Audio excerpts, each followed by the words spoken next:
On passe au jardinage, les beaux jours qui reviennent, même si ce ne sont pas les géraniums qui vont nous intéresser, mais les bonsaïs. 25 ans de l'association Les Amis du Bonsaï à Plaisir. Bonsoir Damien Issinger, vous êtes le président de cette association, création 1988. Le but de cette association? Alors le but, c'est de promouvoir l'art du bonsaï, à la fois dans ses aspects théoriques et dans ses aspects pratiques, en accompagnant tous les pratiquants qui souhaitent s'investir dans cette pratique. Voilà, du débutant au confirmé. Du débutant au confirmé, c'est complet. Vous aidez, vous conseillez. Il y a des ateliers aussi qui sont organisés régulièrement. Voilà, donc on a des ateliers dans le cadre du club qui sont à la fois théoriques, généralement le mercredi soir, et pratiques, où on travaille sur nos arbres le dimanche matin.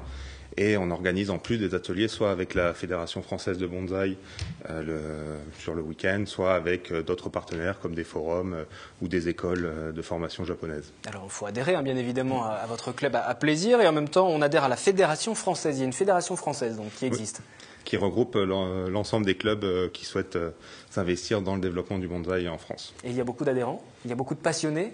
Alors, on a environ 16 000 en France. Et dans votre club, à Plaisir? Dans notre club, on est une trentaine déjà. Alors pourquoi êtes-vous passionné par le bonsaï plus que par une autre plante? Alors le bonsaï, c'est pas une plante en particulier. Toutes les espèces d'arbres, donc formant du bois, peuvent servir pour être mis en bonsaï. Vous êtes venu avec quelques spécimens, vous allez nous les présenter. Auparavant, puisqu'on parle jardinage et puisque les beaux jours reviennent, nous sommes allés vous poser cette question. Qu'allez-vous planter dans les prochains jours? Géranium, oui, j'ai mis des dahlias, je voudrais planter des légumes, mais j'ai pas beaucoup de jardin. Des pommes de terre, enfin tout ce qui concerne le potager, quoi. Des géraniums, des impatiences, des marguerites.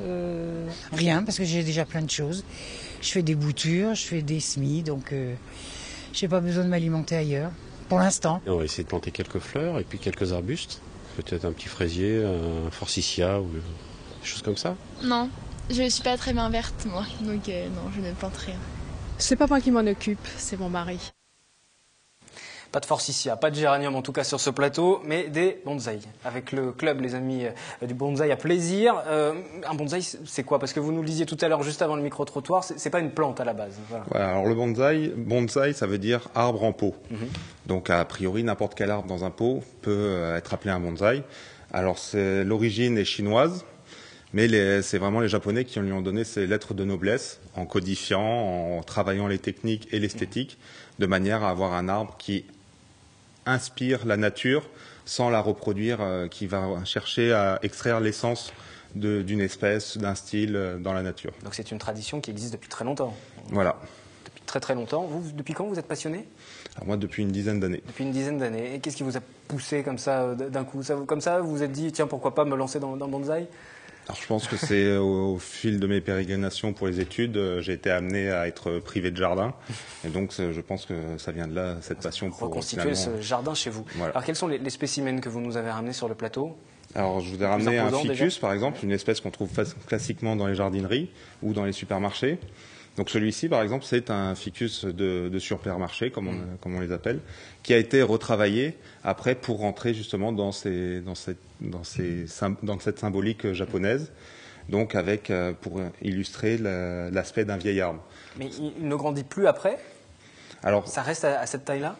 Voilà, l'aspect général ne va plus bouger. Par contre, chaque année, l'arbre va pousser de manière à ce qu'on puisse le tailler ensuite. Pareil au niveau des racines, les racines vont pousser, on va rempoter de manière à régénérer les racines et à ce que l'arbre ne soit jamais à l'étroit au point de perdre de sa vigueur. Et comment vous faites pour lui donner cette forme, par exemple, sur ce ficus?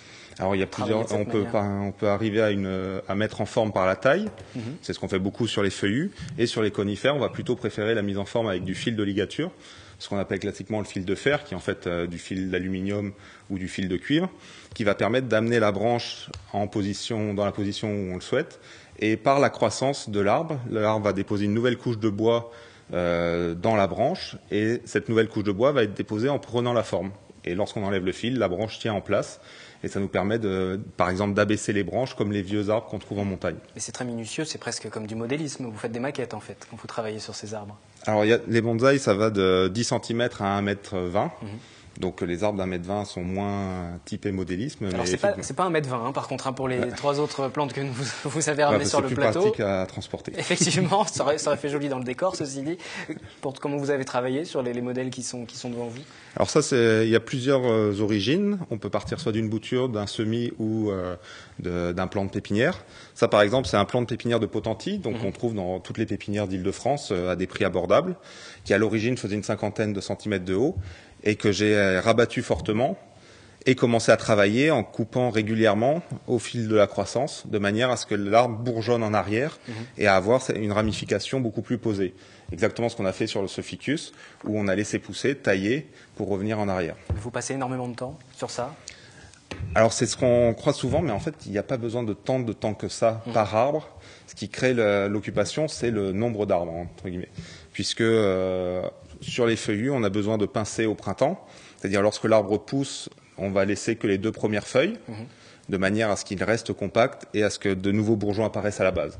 Donc ça prend du temps, surtout sur des arbres un peu aboutis où on a une forte ramification. Et ensuite, on peut profiter pendant tout l'été en faisant plus qu'une ou 2 tailles dans l'année. Votre club fête ses 25 ans. Pour conclure, est-ce qu'il y aura des manifestations qui sont organisées pour célébrer ça? Alors nous avons organisé l'exposition régionale de la fédération le week-end dernier. Voilà. Ça y est, la fête est finie déjà pour les 25 ans, mais ceux qui veulent vous rejoindre peuvent bien évidemment, on l'imagine, venir. Et vous nous l'avez dit, c'est une passion qui occupe beaucoup de Français, beaucoup de plaisir. Moi aussi. Merci Damien Hissinger d'être venu sur le plateau, président du club des Amis du Bonsaï qui fête ses 25 ans.